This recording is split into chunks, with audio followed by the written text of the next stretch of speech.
And then he breaks into this chord, which is a really, you can look at it as like an F sus chord. You could look at the shape as F minor, right?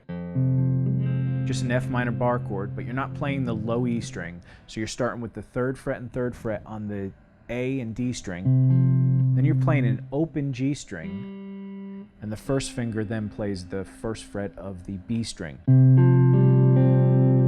It's a really great. So it goes.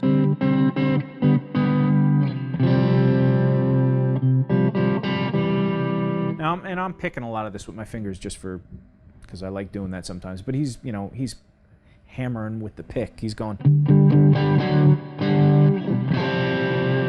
Right, and he really brings that out.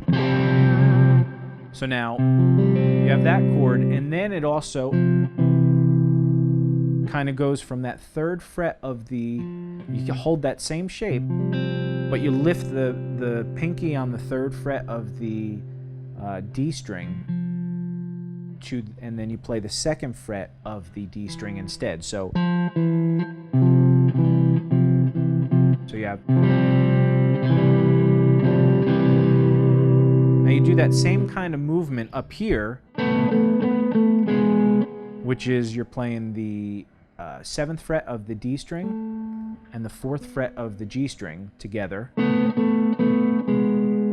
Then you take your pinky and you trade it off with the 6th fret of the D string and still the 4th fret of the G string. So, and here you want to mute those strings a little bit, not just, you know, or you can get dynamic with it where you see how I'm like muting at first, then you lift off to unmute. Get a little louder. Then he does that same little, and this, just your B chord, B sus. So it's just a B major bar chord with your pinky on the 5th fret. But again, you're not playing the A string, so you kind of have.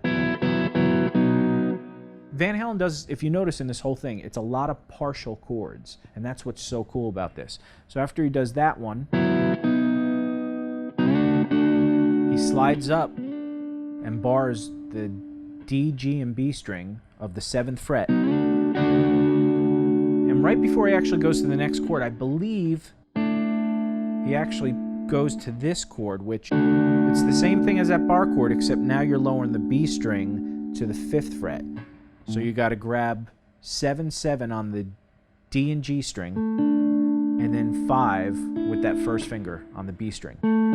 So, and you get that sus sound. So you have a D chord, D major, to a D sus, and then you go, right? Then you slide into that, which is just an F major chord, but a part of it.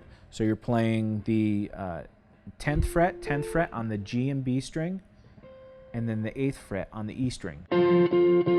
So that whole thing is.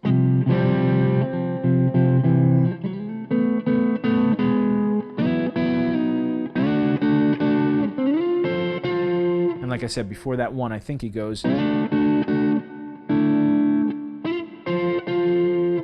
So if you notice, again, in that whole sequence, it's little parts.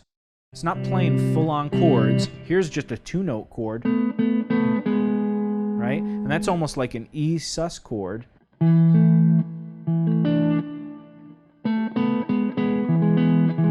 an E major chord, with starting with the 4th. But he's just playing 2 notes to suggest that. Then, you know, and that, instead of playing the whole bar chord, you're just playing really, essentially 2 notes again. The G and B string. But you could throw in that D string.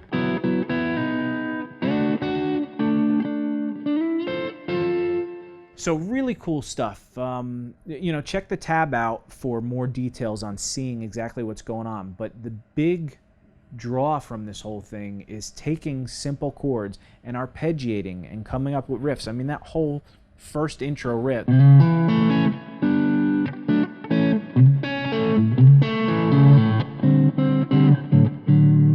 It just doesn't get cooler than that in my book, especially for rhythm guitar.